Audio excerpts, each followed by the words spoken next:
सो अब बात कर लेते हैं last topic of the community medicine of the reproductive module, that is reproductive tract infection. So हमारे पास जो ये जेनाइटल ट्रैक्ट्स के जो इन्फेक्शंस होते हैं ये मेल्स और फीमेल्स दोनों को ये अफेक्ट करते हैं। मोर देन 30 ऑर्गेनिजम्स होते हैं जो कि सेक्सुअल कॉन्टैक्ट से ट्रांसमिट हो सकते हैं। अब इन ऑर्गेनिजम्स में जो 8 हैं वो मोस्ट इंपॉर्टेंट या ग्रेटेस्ट इंसिडेंस रेट रखते हैं of the sexually transmitted diseases में, जिसमें 4 क्यूरेबल हैं और 4 इनक्यूरेबल हैं। बेसिकली जितने हमारे पास वायरल इन्फेक्शंस होते हैं ना तो उन्हें ट्रीट करना ज़्यादा मुश्किल होता है as compare to the bacterial या अदर। क्यूरेबल में आ जाता है syphilis, gonorrhoea, chlamydia and trichomoniasis. 4 incurable diseases में हमारे पास hepatitis B, herpes simplex virus, HIV and human papilloma virus. जो हेपेटाइटिस बी है और ह्यूमन पैपिलियोमा वायरस है, इन दोनों की वैक्सीन अवेलेबल है जिसके ज़रिए से हम इजीली इन दो डिजीज़ को होने से प्रिवेंट कर सकते हैं। मोड ऑफ ट्रांसमिशन की बात की जाए so again it is as sexually transmitted diseases हैं, तो ये हमारे पास सेक्चुअल कॉन्टैक्ट से ही ट्रांसमिट होंगे। सो कैसे होते हैं कि जो हमारे पास ऑर्गेनिज्म होते हैं this enters the body through the mucus membrane during unprotected vaginal, anal और oral intercourse with an infected person. So इसमें जो मेजर हमारे पास मोड ऑफ ट्रांसमिशन क्या है वो है unprotected sex. Then mother to foetus भी ये ट्रांसमिट हो सकता है during delivery, that is gonococcal ophthalmia, during pregnancy syphilis and during breast feeding भी ये ट्रांसमिट होते हैं। अब नेक्स्ट बात करते हैं site of reproductive tract infection males में और फीमेल्स में। मेल्स में मोस्ट कॉमनली 2 जगहों को इन्फेक्ट करते हैं, 3, that is urethra, penis and scrotum. Urethra में गुनेरिया एंड क्लैमिडिया, पेनिस और स्क्रोटम में सिफिलिस और हर्पिस। फीमेल्स की बात की जाए तो ये हम देखें तो हमारे पास यूट्रस में होता है that is gonorrhoea and chlamydia, vagina में बैक्टीरियल वजिनोसिस, ये क्या होता है बताती हूँ मैं। सर्विक्स में HPV is most important. Cervix की बात हो तो उसमें एचपीवी इन्फेक्शन होना इज़ इंपॉर्टेंट अगर हम किसी भी इन्फेक्शियस डिजीज़ की बात करें, क्योंकि ये इसमें कैंसर भी करवाता है और साथ ही साथ बिनाइन कंडीशन भी डेवलप करवाता है। वल्वा, लीबिया, मेजोरा या माइनोरा, इनमें सिफिलिस होता है, वॉर्ड्स हो सकते हैं, एचपीवी के, जेनाइटल अल्सर्स हो सकते हैं। देन अब टाइप्स कौन कौन से इन्फेक्शंस होते हैं, we have a sexually transmitted diseases like chlamydia, gonorrhoea, chancroid, HIV infections. Endogenous होते हैं कि जो हमारे पास नॉर्मल वजाइना के जो नॉर्मल माइक्रोब्स होते हैं, नॉर्मल फ्लोरा है, उसमें ओवर ग्रोथ हो जाए ऑफ द ऑर्गेनिजम्स। अब ये ओवर ग्रोथ कैसे होती है या तो जो पेशेंट है उसमें कोई इम्यूनोसप्रेसिव डिजीज़ हो गई है, या वो बहुत प्रोलॉन्ग टाइम से कॉर्टिकोस्टेरॉइड्स यूज़ कर रहे हैं, या वो एंटीबायोटिक्स यूज़ कर रहे हैं, मतलब कुछ ना कुछ ऐसा हुआ जिसकी वजह से नॉर्मल फ्लोरा डिस्टर्ब हुआ और ओवर ग्रोथ हो गई ऑफ द ऑर्गेनिजम्स। सो उसकी वजह से बैक्टीरियल वजिनोसिस हो सकता है, वेल्वो वजाइनल कैंडिडियासिस हो सकता है। आइट्रोजेनिक क्या होता है कि कोई भी हमारे पास प्रोसीजर हुआ है लाइक अबॉर्शन, लाइक हमारे पास कोई इंसर्शन हुई है ऑफ आईयूसीडी की वन ऑफ द कॉम्प्लिकेशन होती है इन्फेक्शन, या पेल्विक इन्फ्लेमेटरी डिजीज़ हुई है, कुछ इस तरीके का हमारे पास प्रोसीजर हुआ है जिसकी वजह से मैल प्रैक्टिस थी और हमारे पास इन्फेक्शन डेवलप हो गया। So these are all the types. Major STD के हम बारे में बात करते हैं कि एजेंट्स हैं, एक्यूटली क्या डिजीज़ करवाते हैं, क्रॉनिकली क्या करवा सकते हैं, प्रेगनेंसी में क्या कॉम्प्लिकेशन होती है। सबसे पहले निजेरिया गुनेरिया।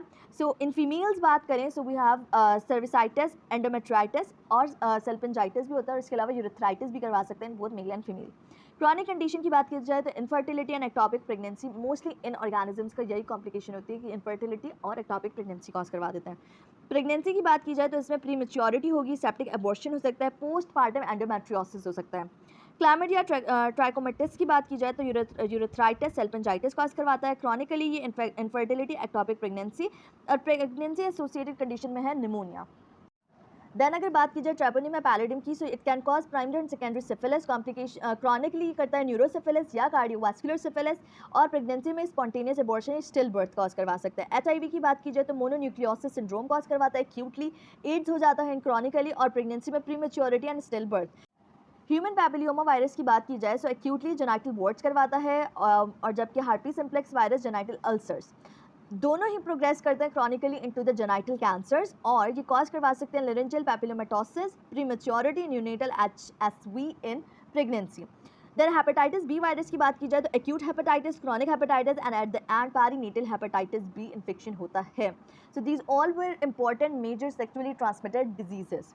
कॉम्प्लिकेशंस क्या होती हैं या सीक्वल क्या हो सकता है इन RTIs का, पेल्विक इन्फ्लेमेटरी डिजीज़ हो सकती है, tubal infertility, ectopic pregnancy, genital ulcers और chronic prolonged history of pain. Then factors affecting spread of STD, इसमें हमारे पास 4 आ जाते हैं, biological factor, behavioural factor, medical factor, social and economical factors. Biological factors में आता है number 1 duration of infertility, young age है, presence of cervical erosion, immuno suppression है। बिहेवियरल फैक्टर्स में आ जाता है type of intercourse, either vaginal, anal या ओरल इंटरकोर्स है, कंडोम्स यूज या कोई भी अदर कॉन्ट्रासेप्टिव यूजेज के बारे में। मेडिकल फैक्टर्स में आ जाता है हेल्थ केयर फैसिलिटीज़ को असेस करना लेबॉरेटरी टेस्ट वगैरह को और एप्रोप्रिएट ट्रीटमेंट्स को। So social and economical factors में आ जाता है कि women status in the society, then skin piercing, unsafe blood transfusion, ये सारे फैक्टर्स हमारे पास सोशल एंड इकोनॉमिकली फैक्टर्स में आ जाते हैं। Then we have main syndrome of common STDs, इसमें जो साइंस एंड सिम्टम्स होते हैं, जो भी चेंजेस आ रहे होते हैं उनसे रिलेटेड है कि यूरेथ्रल डिस्चार्ज होता है, इंक्वाइनल स्वेलिंग्स मिलती हैं, वजाइनल डिस्चार्ज मिलता है, genital ulcers, scrotal swelling, lower abdominal pain and neonatal eye infection like conjunctivitis of the newborn. ये सारे हमारे पास साइंस एंड सिम्टम्स और क्लिनिकल फीचर्स मिलते हैं। प्रिवेंशन कैसे की जा सकती है of the STDs? Number 1, public awareness related to the these infections, counselling करना, then ABC training among health workers, family planning करवाना, मतलब कॉन्ट्रासेप्टिव यूजेस वगैरह, हेपेटाइटिस बी की वैक्सीनेशन देना और इसके अलावा ह्यूमन पैपिलियोमा की वैक्सीनेशन देना in a young women of 11 to 15 age की जो होती हैं। Male circumcision and disinfection, microbicides यानी हाइजीन वगैरह मेंटेन रखना of the males. So these all are the preventive measures. Treatment की बात की जाए तो ट्रीटमेंट ऑफ द इन्फेक्शन आ जाता है हमारे पास, treatment of the sexual partners, chemoprophylaxis. Treatment में इसकी होती है सिंड्रोमिक अप्रोच, जिसकी वजह से हम एक कंप्लीट ट्रीटमेंट प्रोवाइड कर सकते हैं to the person, to the infected individual. ऐसी कोई एंटीबायोटिक देना जो कि ब्रॉड स्पेक्ट्रम हो, काफ़ी सारे ऑर्गेनिजम्स को कवर कर रही हो, और इस तरीके से हम एक सिंड्रोमिक अप्रोच के जरिए से इन पेशेंट्स को ट्रीट करते हैं। ड्रग रेजिमेंट्स की बात की जाए कि स्पेसिफिकली कौन सी कंडीशन में कौन सी देते हैं, सो पेनिसिलिन, टेट्रासाइक्लिन, एरिथ्रोमाइसिन या सेफालोस्पोरिन देते हैं हम सिफिलिस में। सेफ्ट्राक्सोन 250 mg या सिंगल डोज एजिथ्रोमाइसिन देते हैं कैंक्रोइड्स में। क्लोट्रिमाजोल 100 mg वजाइनल टैबलेट देते हैं once daily for 7 days candida vaginitis में, and metronidazole 2 gram orally for the trichomonalis vaginitis में। So these all were related to the drug regimen of the sexually transmitted infections. So यहाँ तक हमने reproductive tract infection complete कर लिया।